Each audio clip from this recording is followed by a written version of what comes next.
Becoming Mr. Terrific Part 5, the shoes. The shoes were my least favorite part. Straight up, I think they're kind of ugly. Kind of, just kind of. Do I accept them as they are?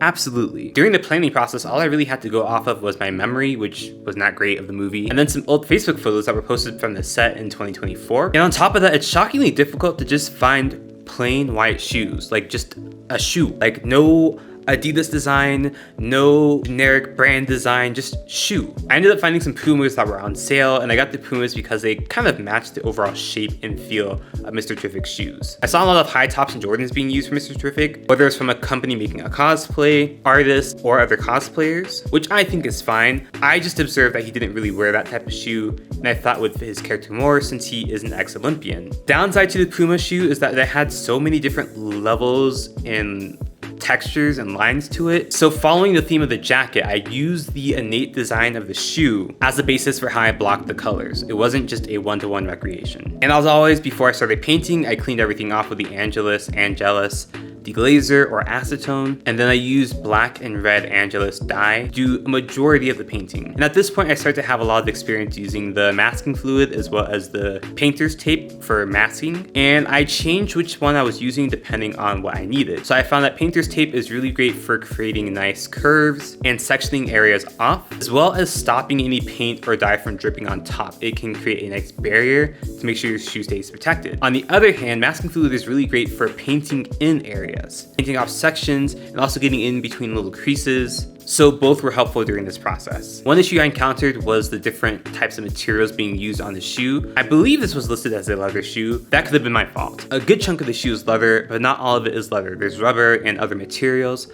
So whenever I painted over those materials, it essentially looked like a different shade of red. And at this point, I was so exhausted and over it.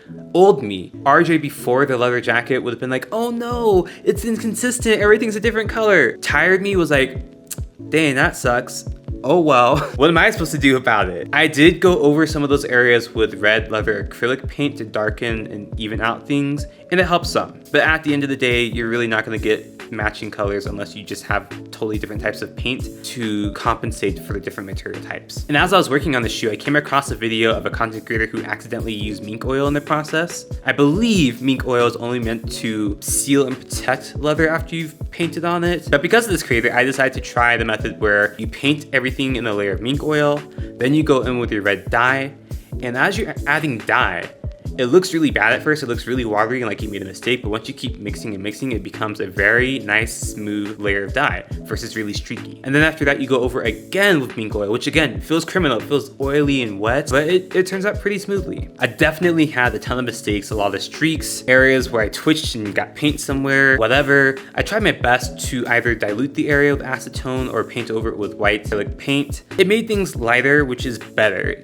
It didn't really cover things up or make anything disappear, but again, I'm like, that's life, you know? Another funny scenario that happened was right before I started painting the shoes, that's when the fight scene of Mr. Terrific was released, as in it was on the internet in HD, and for the first time ever, I could see the details of his cosplay. And as I was going to start painting, I noticed that my initial mock-up for the color blocking was off. So I was like, oh, that's weird. Totally redid the mock-up of my shoes, went to go paint again, was like, wait, how's it wrong again? I realized that out of the 3 major pictures that I had of his shoes, they were all different designs. I don't 100% know what was going on, but my theory is the pictures that I saw in 2024 were actual unedited pictures.